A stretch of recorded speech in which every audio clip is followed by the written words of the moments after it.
Hello everyone, I am doctor Shivani Chaudhary, आपके दांतों की डॉक्टर।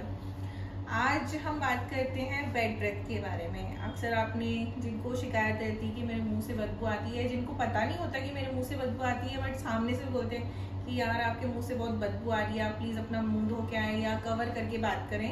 या आपको कई बार लोग बोलते भी नहीं है बट वो अपना फेस कवर कर लेते हैं, आपसे थोड़ा दूर हो जाते हैं तो इसका मतलब आपके मुँह से गंदी बदबू आ रही है, जो कि कोई नहीं चाहता कि भाई हम सामने से बात करें और हमारे मुंह से गंदी बदबू आए।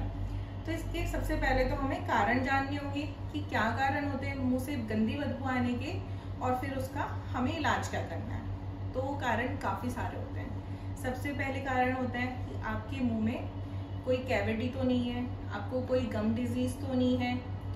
उसके अलावा दूसरा कारण क्या होता है कि आपके थ्रोट में तो कोई इन्फेक्शन नहीं है, उसमें तो कोई इशू नहीं, उसकी वजह से भी गंदी बदबू आती है। थर्ड रीज़न क्या हो सकता है, आपका स्टमक, आपका गट। कई बार हमारे गट में इशू होने की वजह से भी माउथ से बैड ब्रेथ आती है। और क्या रीजंस होते हैं, पर्टिकुलर कुछ मेडिसिन होती हैं जो हमें किसी कारण से खानी पड़ती है, उसकी वजह से भी हमारे माउथ से बदबू आती है। तो इन सब कारण को जानने के लिए, आइडेंटिफाई करने के लिए क्या करना होता है, सबसे पहले आप अपने डेंटिस्ट के पास जाइए, अपना एक ओरल चेकअप कराइए। They will check you thoroughly and take some x-rays if requirement, and वो आपको बताएंगे कि रीज़न क्या है।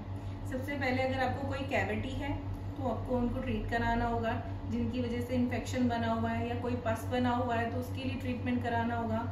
अगर कोई कैविटी नहीं है, आपको टाटा एक्यूमुलेट है तो उसकी वजह से भी स्मेल आती है तो आपको क्लीनिंग करानी होगी। ठीक है, ये सब फाइन है, हो गया। उसके बाद में आपकी टंग, अगर आप अपनी टंग क्लीन नहीं करते हो, उस पर काफ़ी सारा बैक्टीरिया एक्यूमुलेट हो जाता है, उसकी वजह से भी बदबू आती है, तो आपको अपनी डेली टंग क्लीन करनी होगी।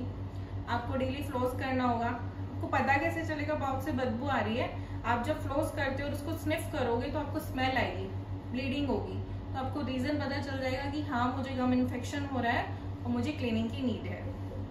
अगर आपका टूथ फाइन है, ओरल कैविटी फाइन है, डेंटिस्ट आपका या फिर आप ENT के पास जाके अपने थ्रोट को चेक करा सकते हो। कई बार टॉन्सिल्स में स्टोन्स हो जाते हैं जो कि बहुत ज़्यादा हमें परेशान करते हैं, डिग्लिटेशन में इशू होता है, स्मेल आती है बुरे वाली, और उसकी वजह से भी आपको इश्यूज रहते हैं। तो वो यूजुअली अपने आप भी निकल जाते हैं, कई बार आपको ENT की भी या डेंटिस्ट की हेल्प ही नहीं पड़ती उनको रिमूव कराने के लिए।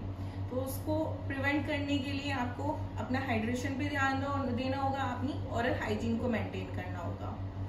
ठीक है, फर्दर अगर ये इश्यूज भी नहीं है तो आपका गट, कई बार इशू होता है, गट की वजह से भी स्मेल आती है, तो उसके लिए आपको अपने फिजिशियन से कांटेक्ट करना होगा, उनके थ्रू एक चेकअप कराना होगा, then you will know the reason. Other reason जो हमारा है, कई बार स्पेसिफिक मेडिसिन हमें किसी ट्रीटमेंट के लिए लेनी पड़ती है जिसकी वजह से भी पर्टिकुलर स्मेल आती है, तो उसके लिए आपको अपनी हाइड्रेशन मेंटेन करनी होगी। और शुगर फ्री गम्स आती हैं जिनको आप च्यू करने से अपनी ब्रेड स्मेल को प्रिवेंट कर सकते हो। तो दीज आर द रीजन। और अगर आपको कोई और भी इशू है तो please comment us down and let us know. Thank you so much.